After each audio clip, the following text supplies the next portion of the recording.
MSc படிக்கிறேன், எனக்கு என்ன மாதிரியான பேங்க் ஜாப் கிடைக்கும் அப்படின்னு ஒரு சில ஸ்டூடெண்ட்ஸ் வந்து கேட்குறாங்க. இதுக்கான டீட்டெயில் 1 மினிட்ல ஷார்ட்டாக வந்து நம்ம பார்த்துடலாம். ஸோ பேங்க் ஜாப் பொறுத்தவரையும் நிறைய வீடியோ வந்து நம்ம பார்த்துருக்கோம். மினிமம் எலிஜிபிள் ஒரு டிகிரி முடிச்சவங்க ட்ரை பண்ணலாம். அது மட்டும் இல்லாமல் ஒரு 70-80% மேலே எலிஜிபிள் அப்படின்னு எடுத்துட்டாவே எனி டிகிரி முடிச்சவங்க ட்ரை பண்ணலாம் அப்படிங்கிற மாதிரி ஜாப் தான் நிறைய இருக்குது உங்களுக்கு. இல்லை நீங்கள் எம்எஸ்சி படிக்கிறீங்க அப்படின்னா உங்களோட ஸ்ட்ரீமுக்கு தகுந்த மாதிரி இந்த எஸ்ஓ போஸ்டிங் வந்து ட்ரை பண்ணி பார்க்கலாம். நீங்கள் எஸ்ஓ அப்படின்னா ஸ்பெஷலிஸ்ட் ஆஃபீஸர் அப்படிம்பாங்க. எம்எஸ்சியில் கம்ப்யூட்டர் ரெலவெண்ட்டான ஸ்ட்ரீம் எடுத்திருக்கீங்க அப்படின்னா, முக்கியமாக MSc computer science, MSc information technology இந்த மாதிரிலாம் எடுத்திருக்கீங்க அப்படின்னா பேங்க் ரெலவெண்ட்டான, அதாவது ஐபிபிஎஸ் அப்படிம்பாங்க, சென்ட்ரலைஸ்டு பேங்க் எக்ஸாம். இது கீழே எஸ்ஓ அப்படிங்கிற வேகன்சி வருது. ஸ்பெஷலிஸ்ட் ஆஃபீஸர் அப்படிம்பாங்க. இதுக்கு கீழே ஐடி ஆஃபீஸர் அப்படிங்கிற ஒரு வேகன்சி வருது. இதுக்கு இன்ஜினியரிங் ரெலவெண்ட்டாக சிஎஸ்சி, ஐடி, இசி இவங்க வந்து ட்ரை பண்ணலாம். இதே போஸ்டிங்க்கு பிஜி கம்ப்யூட்டர் ரெலவெண்ட்டாக முடிச்சவங்க.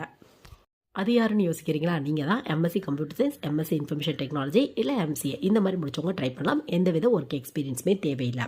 ஸோ இன்ட்ரெஸ்ட் இருக்குது அப்படின்னா கண்டிப்பாக ட்ரை பண்ணி பாருங்கள்.